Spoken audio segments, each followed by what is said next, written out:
Hi, good afternoon, everyone. Thank you for joining week 4 of the Sustainable Development Goal for Business series, and welcome to today's seminars. My name is Silvia Rocchetta. Somebody might know me. I'm an assistant professor here in DCU, and I will be your MC for today's talk on SDG 10, Reduced Inequality. SDG 4B is a free online seminar that explores the United Nations Development Goals and how these are impacting businesses. As I'm sure you are all aware, the 17 interlinked SDG were developed to provide a blueprint to a better and more sustainable future for all. Today, we are looking at SDG 10, Reduce Inequality, which aims to reduce inequality within and amongst countries. We are delighted to be joined by Heike Kuhn of the Federal Ministry for Economic Cooperation and Development in Bonn, Germany, who will be discussing how they are helping to champion SDG 10 of the Sustainable Development Goals. Please use the Q&A function to ask any question you might have. Note that the chat function will be off. You will find the Q&A at the bottom of your screen. You will be compiled this, and I will ask both speakers to address as many as they can, and that are possible in the time we are and the time available. So, with no further delay, I will hand you over to Heike Kuhn. And hi, Heike.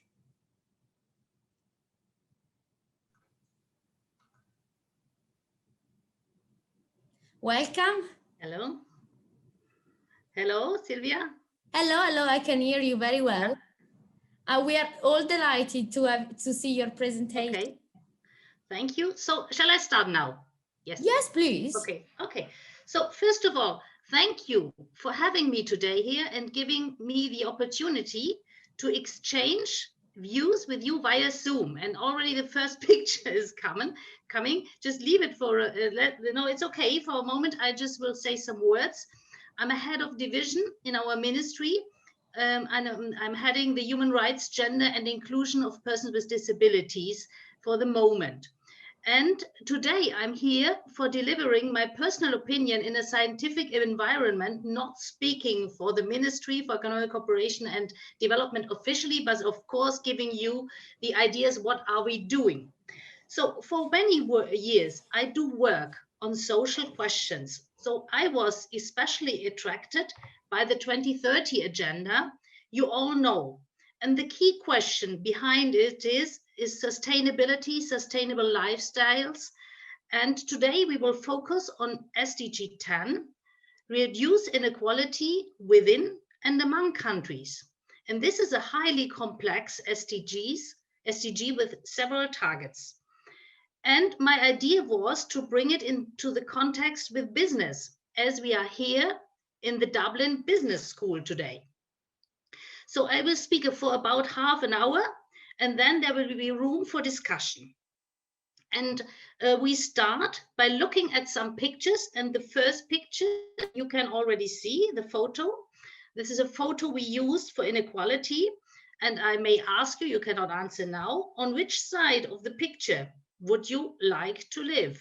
This is a picture from Latin America. I don't know the country. So now I ask Molly to put on the next photo. Who is it? Of course, you know, this is Lionel Messi, a famous soccer player in Barcelona. And maybe you have seen or read in the news that some days ago, a Spanish newspaper published the contract of its star, and Messi earns 210,000 euro per day. And now we turn to photo 3. This is a photo. I have had the chance to have this photo. Some women working in a bakery in Armenia. And I guess they have much lower wages than Messi has. That's for sure, I think. And then the last photo.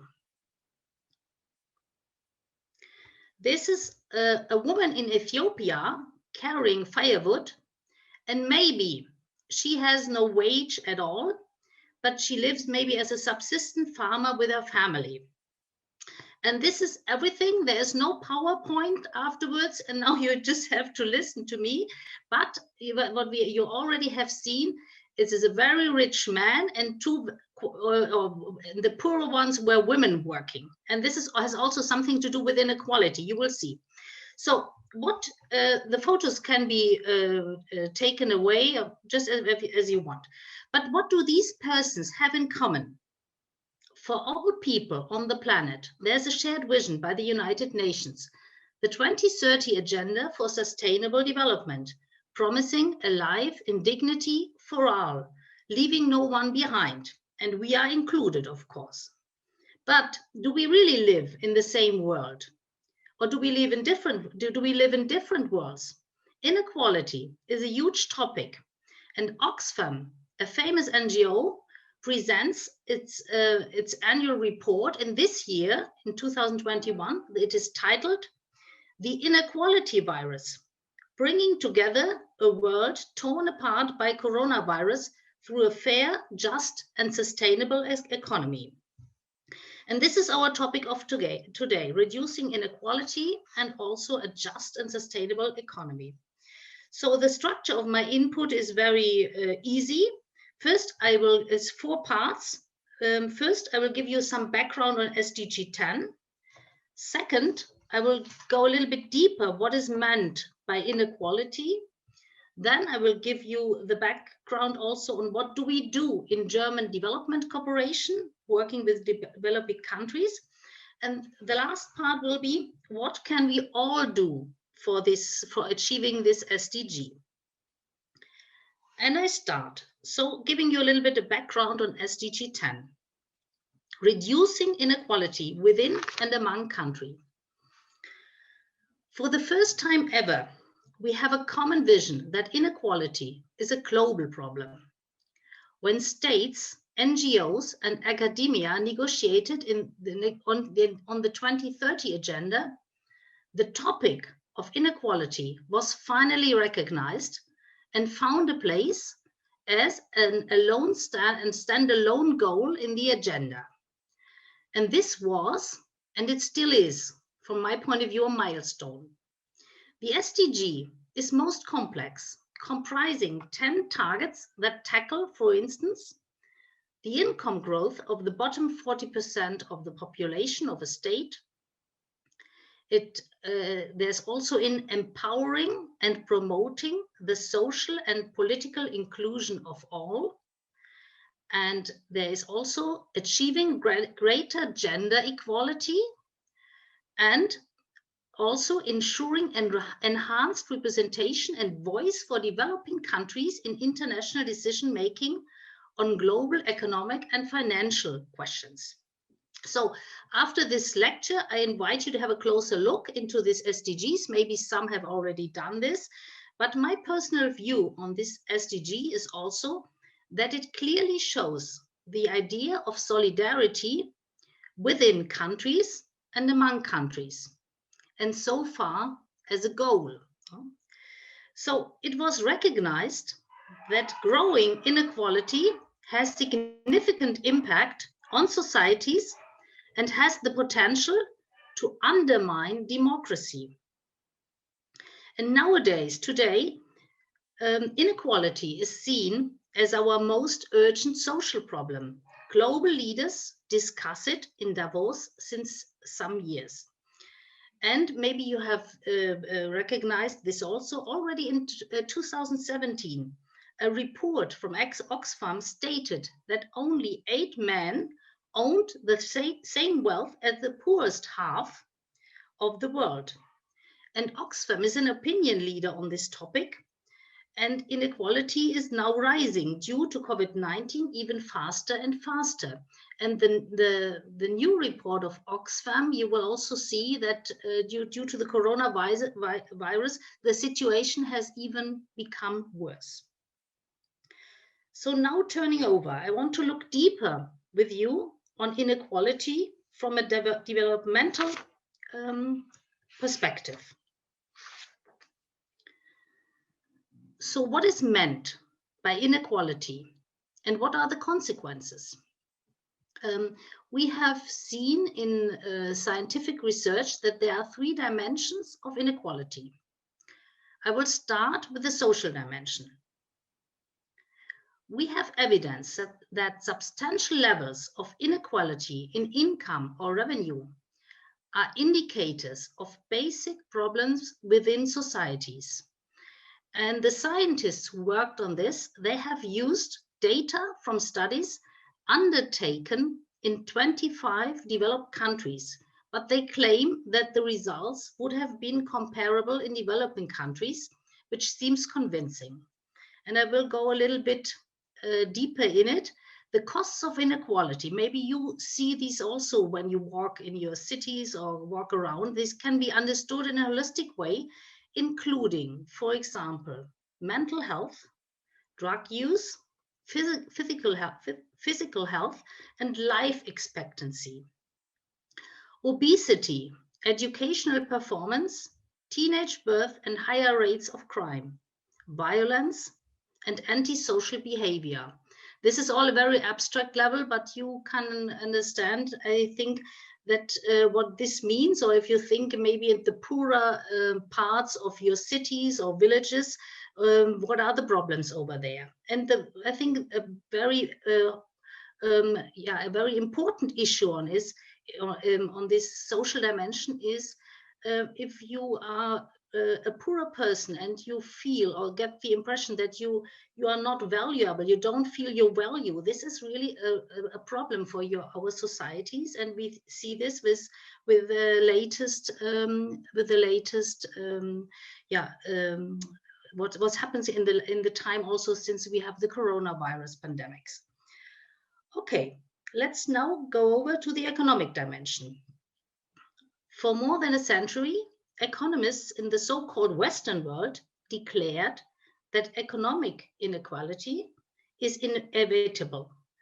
The underlying assumption is that a certain level of inequality is actually most desirable as it provides incentives for entrepreneurs who invest their capital and know-how in business, thus creating jobs and wealth for all members of society. But today, this has changed, and we see that a more nuanced approach is gaining ground. The World Bank, a leader on economics, paved the way with its report already in 2016, Poverty and Shared Prosperity, 2016, Taking on Inequality, showcasing that there are indeed policies that can help to lower inequality while at the same time boosting growth.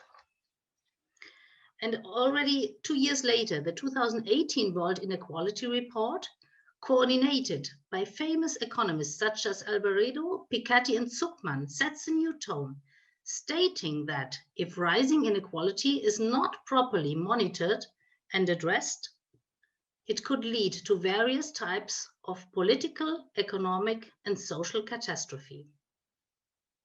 So these economic experts clearly state, as there is no single scientific truth about the level of inequalities, societies have to decide themselves on the right mix of policies and institutions to achieve the level desired. And this level, of course, will be different, for instance, for a European, say a Scandinavian state, or for a state maybe in Asia or Africa. So the next dimension, the last dimension, the ecological dimension. We all know climate change is a reality. We have to face it and we have to cope with it. With the Paris Agreement on climate change, concluded in December 2015, and this was, by the way, the same year as we concluded the 2030 agenda, state parties reached a major breakthrough on adaptation to climate change. But there is still a long road ahead. Young people asking leaders to accelerate their efforts. Think about the Global Fridays for Future movement, and which is interestingly led by young women leaders like Greta Thunberg, and those who also are called in the 2030 agenda as agents of change. So the great majority of the world's population in developing countries are already being confronted with the ecological dimension of inequality today to a brutal extent.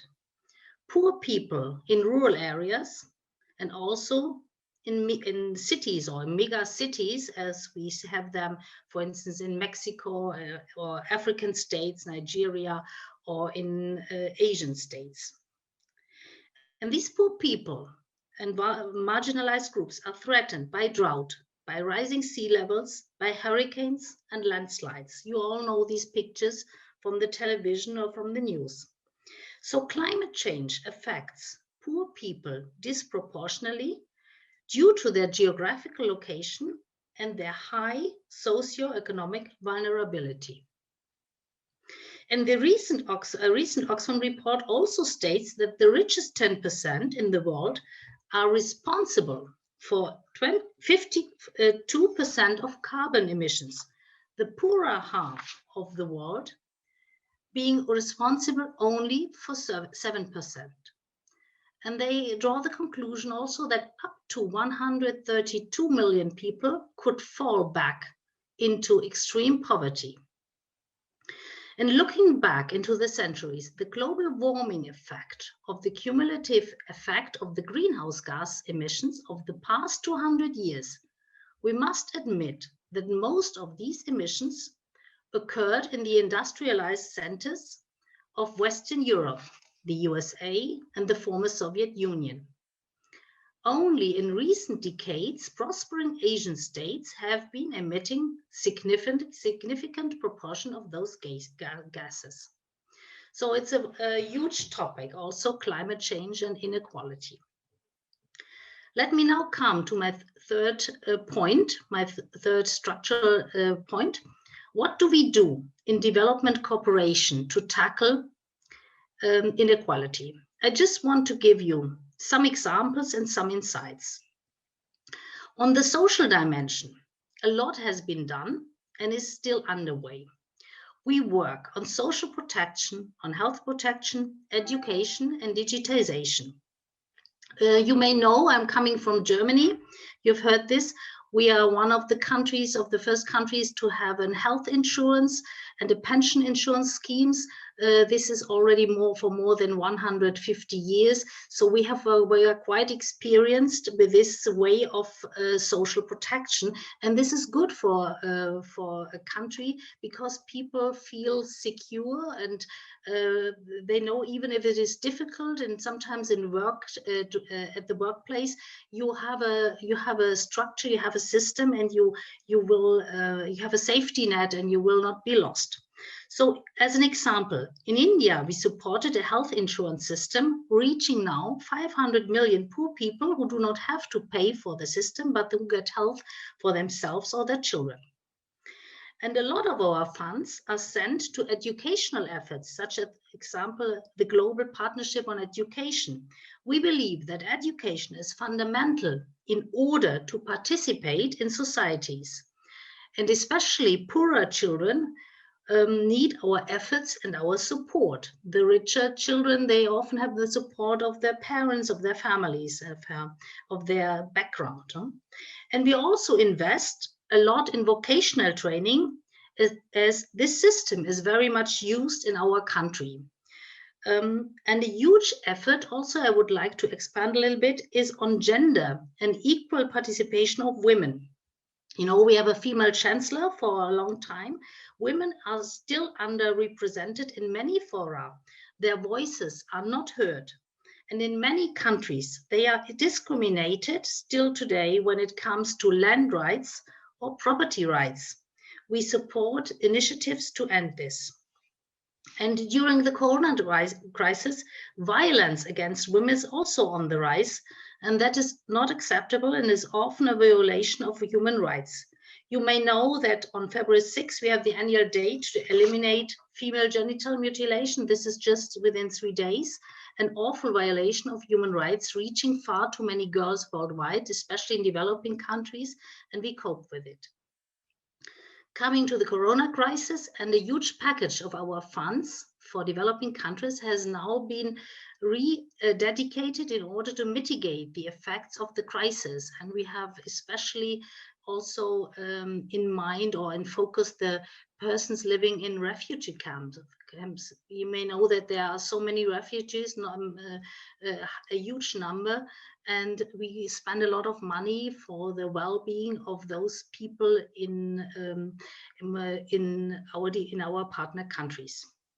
So coming on the economic dimension, with our developing partners, is an important topic is the support of transparent and more just financial systems, including poor people.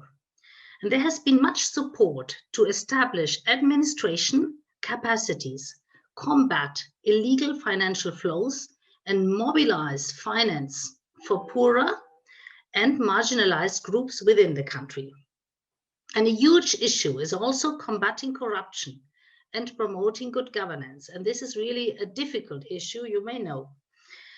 And coming to the individual, we look deeper in the structure of the labor market, promoting decent jobs and asking for the respect of standards, for instance, human rights and labor standards, which, by the way, more than 90% of the SDGs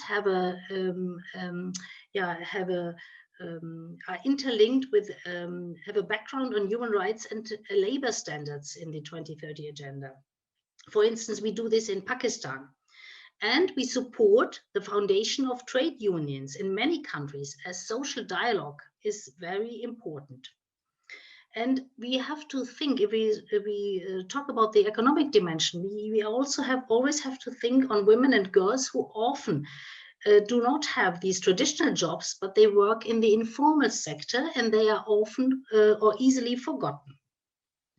And all these topics are at the same time negotiated in international organizations, just as the World Trade Organization or African institutions. And coming to the last, to the ecological dimension, and there are a lot of initiatives to build up for poor people in developing countries in order to secure a just transition. You have heard about the climate change and who is the main, that it is caused mainly by the developed world. And for example, we support an insurance model called INSU Resilient Global Partnership, helping vulnerable groups to cope with climate change adaptation. There's one group often forgotten we also work with, it's the indigenous peoples. Living, for instance, in the Amazonas regions, but also in other countries like the Philippines, and they are really, they have huge effects of climate change in their countries. So coming a little bit to the end, what can we all do in order to reduce inequality, especially for business? What should we think about? Personally, I believe that all of us can do a lot. And I think we have to be part of the solution and we should not make the existing problems even bigger.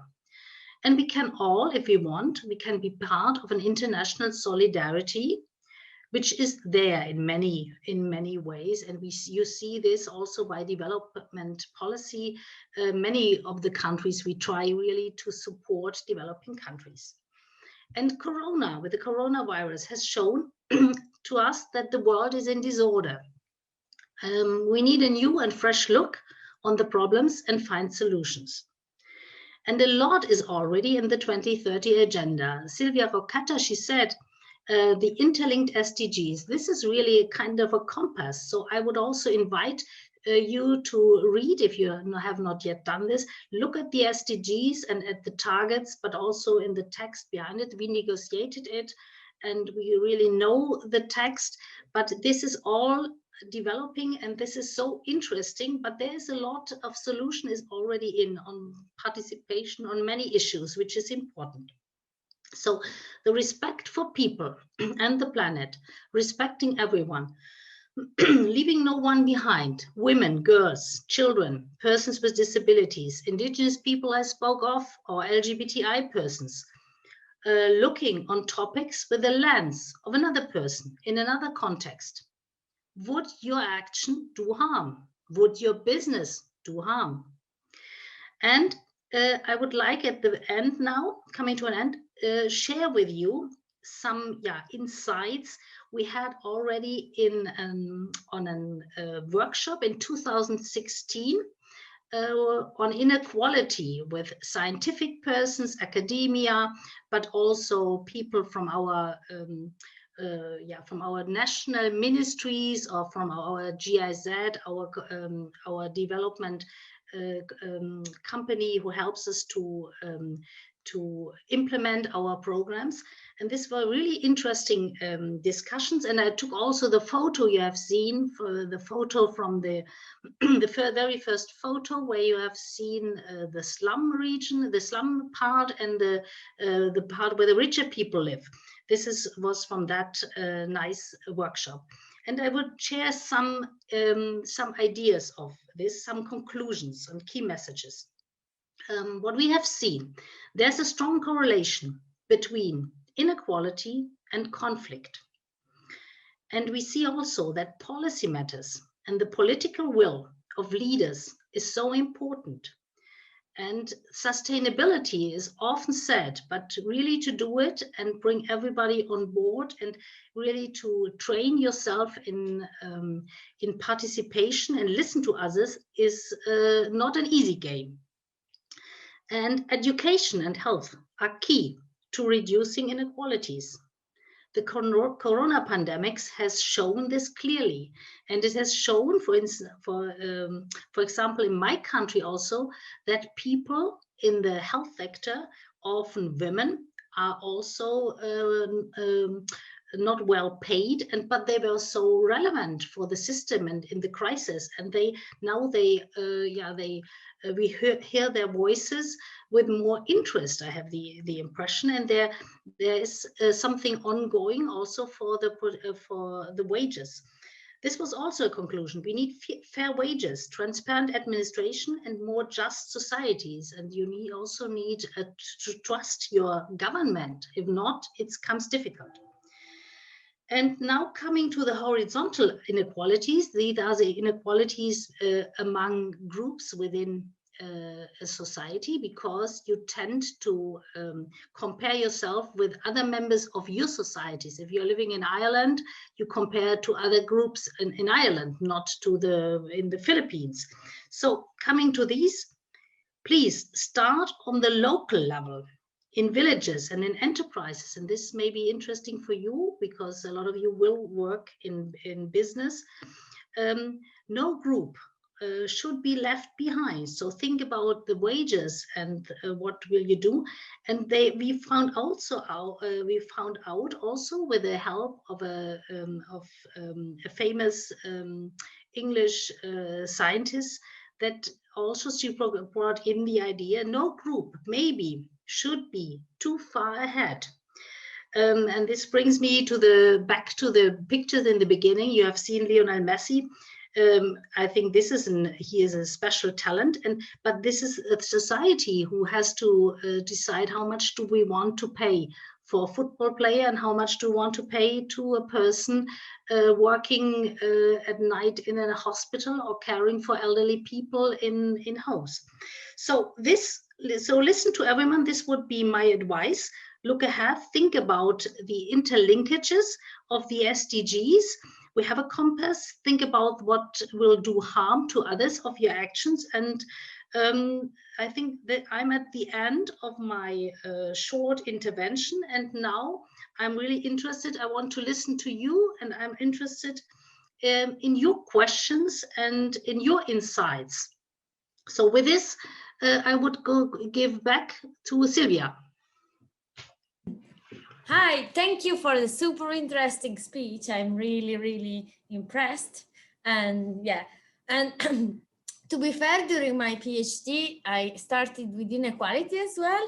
And so it's funny. And analyzing that during every crisis, both international and inter-country differences become huge. And we can see it every day. It's different to pass, I don't know, the quarantine in a super villa and in an apartment of 15 square meter in a super town. So it's really, really contemporary, this topic. I have some questions, but before, let's kick off a question from the chat, if there are any. I don't know, Molly, how can I see them? If you just click the Q&A button down on the bottom, there's actually no questions at the moment. So if any participants want to ask me questions, you just pop them in the Q&A function there in the bottom. Yeah.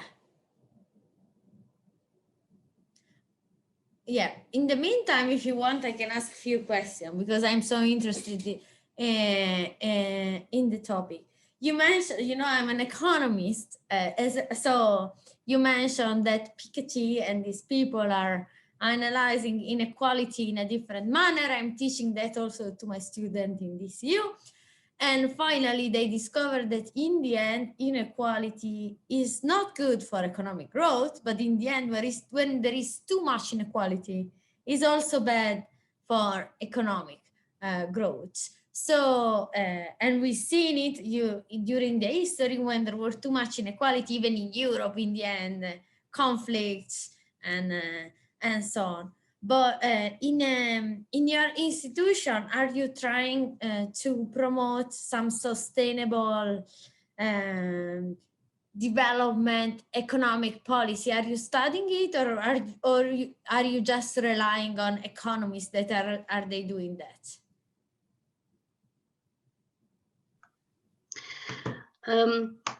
Yeah, we discuss these issues. First of all, all these issues. I'm speaking here from the government side, from the inside of a ministry. When we had we were part of the negotiations in New York when the SDG 10 and all the 2030 agenda was established. So we discussed these questions for a while with all in the UN surroundings. You're together with all the countries and also NGOs and academia. You bring together all the knowledge, and we discussed this already at that time.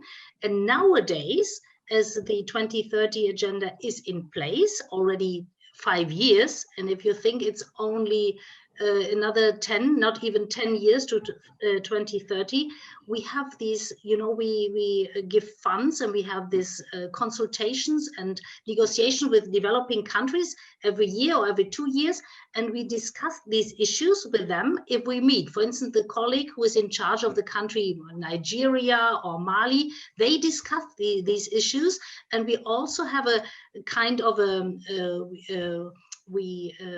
kind of checking the measures we discuss.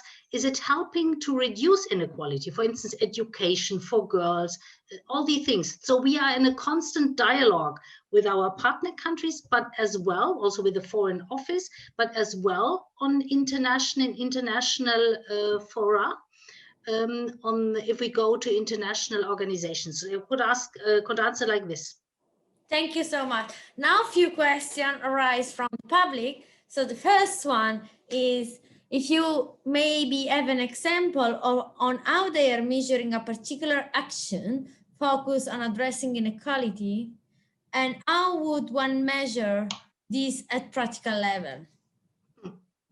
Yeah, this is a good question and a difficult one. Maybe you know, I didn't expand on this. On these SDGs, on the 2030 agenda, we have an annual meeting, all countries coming together again in every year in July. And we have also, we have several countries who are giving their progress reports.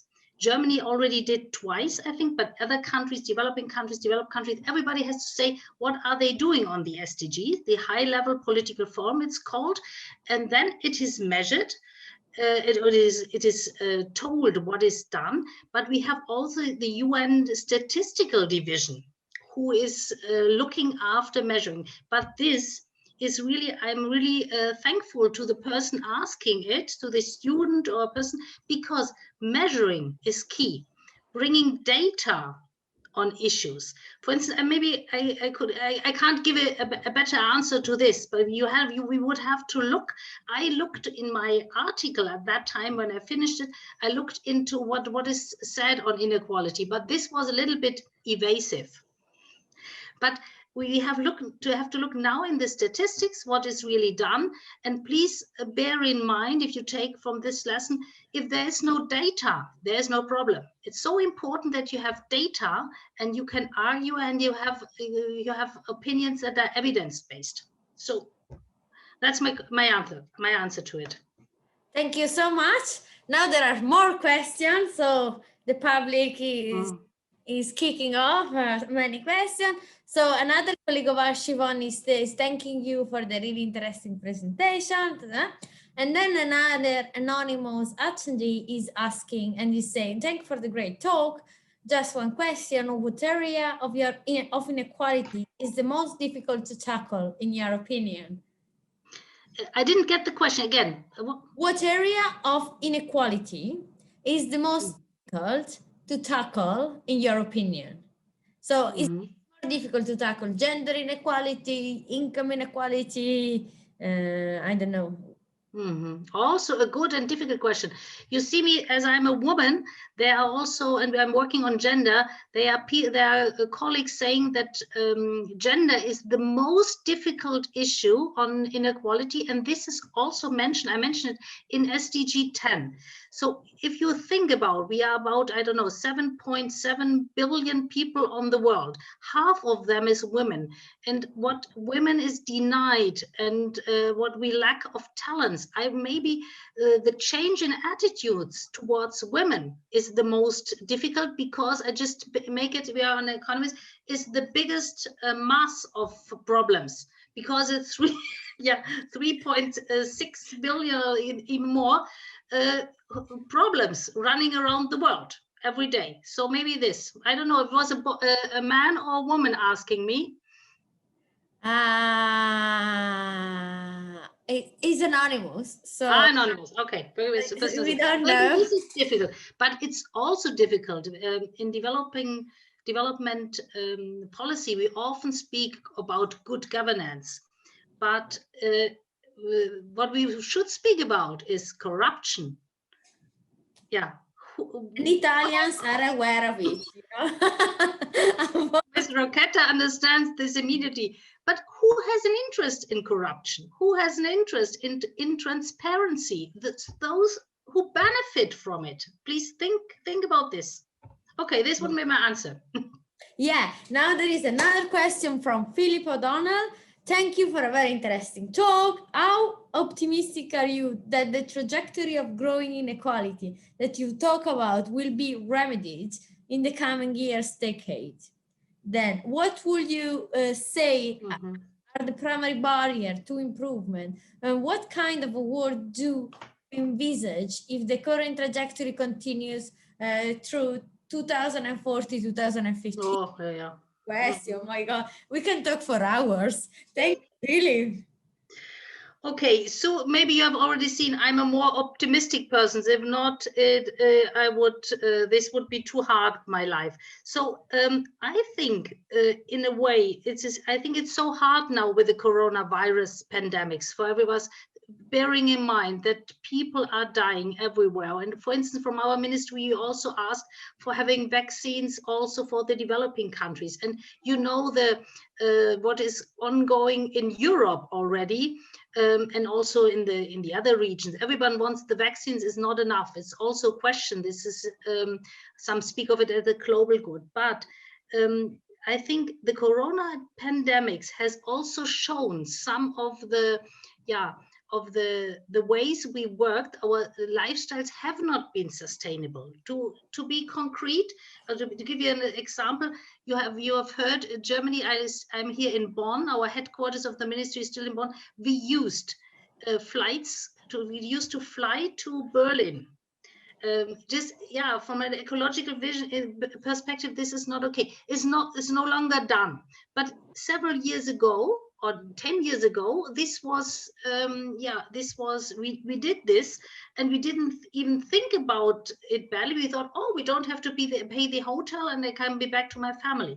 That's all good reasons. But we have to change our lifestyles in many ways. And this is what the coronavirus now shows us, what we have to do. We have to value the work of persons working in hospitals much more, working in places where they are needed now for the pandemics. We see which persons are relevant also for the systems. So I'm optimistic. I hope that the coronavirus, so bitter it is with all these dead people around the world, and especially for the developing countries, I hope that this will change. That will bring the change quicker than without it. We change already our behaviors in a way. Unfortunately. Mm-hmm. Yeah, like luckily and luckily we change it. Yeah. We can think about a better future. We speak also of recover better, recover more just in the developing world. Okay. We have other questions, so the public is excited by your talk, and our good colleague and economist as well, Siobhan McGovern, asks, what are the biggest challenges in galvanizing the political will to generate meaningful change? So how to make the government interested in changing toward inequality?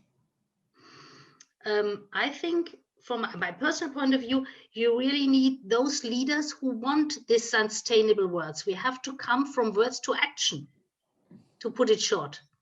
And but I think also the public sees in a way, is it only talk, or do we really do change our things, and do politicians really react on this? And I think this is also something what could be where there could be action now due to the coronavirus pandemics, because we have to change.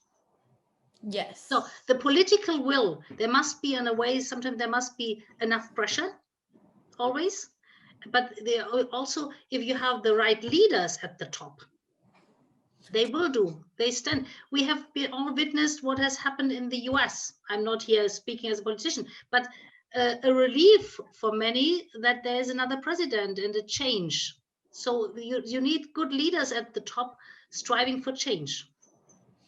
Hopefully, finger crossed.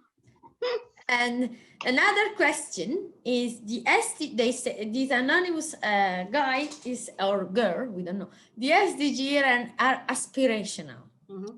Is there a mechanism for ensuring each country creates structure to ensure they are engaged and put into action in each country?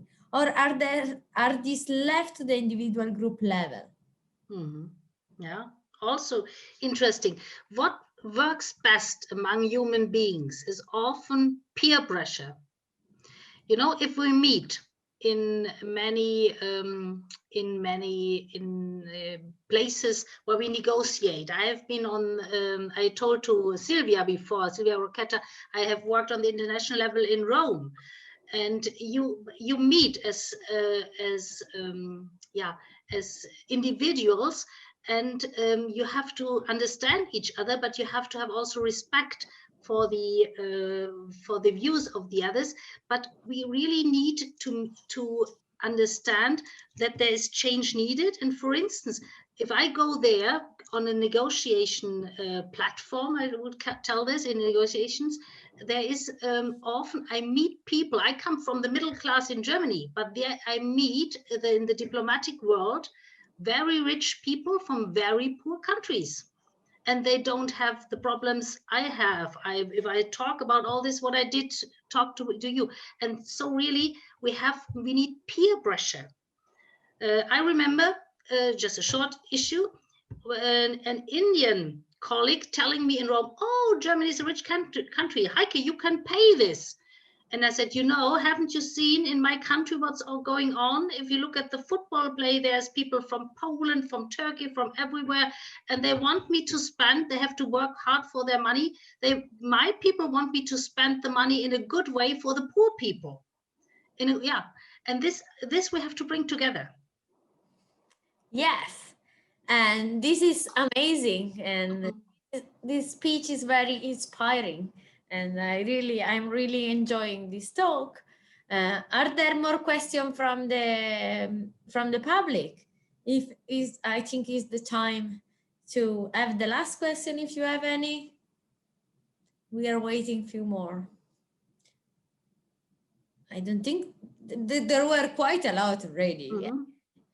I think they were really inspired by your talk, and I will read definitely all the SDG after the talk, and maybe I will write to you what I think or something. And it was very exciting and nice, and we need to be aware that I think that we are after Corona, we need to rebuild, to recover, and to go into a better world. And these unique opportunities is a big challenge. It is. It's exciting as well if we look in an optimistic way.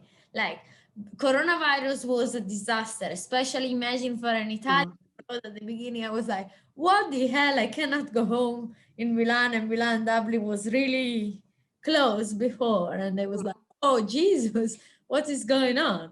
But I think we will go back to a sort of normality, but in a maybe the better world. In a better, yeah.